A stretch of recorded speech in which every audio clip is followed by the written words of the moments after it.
इसकी शक्ल देख के ना मेरे से कंट्रोल नहीं हो रहा है। भाई चूतिए, अगर तुझ जैसे दो कौड़ी तो के फाइनली दोस्तों विशाल सिंह अभी अभी लाइव आकर के तीनों चमचों को रेल दी है। जी हाँ दोस्तों, जो कि पवन सिंह का पहले चमचा हुआ करते थे, निर्भय सिंह राजपूत और दीपक सिंह राजपूत, उसको लेकर क्या कुछ विशाल सिंह लाइव वीडियो में बोले हैं, दिखाने वाले पूरी वीडियो को। उससे पहले पवन सिंह के जितने भी चाहने वाले लोग इस वीडियो को देख रहे हैं, तो चैनल को सब्सक्राइब और वीडियो को लाइक जरूर कर दीजिएगा, क्योंकि हमारे चैनल पर पवन सिंह के जुड़ी तमाम जानकारी दी जाती है। तो चलिए आगे बात कर लेते हैं।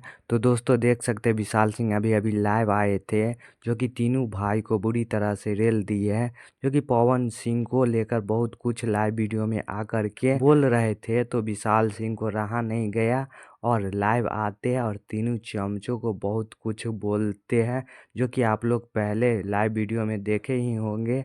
और विशाल सिंह बहुत जल्द लाइव आने वाले हैं। जी हाँ दोस्तों।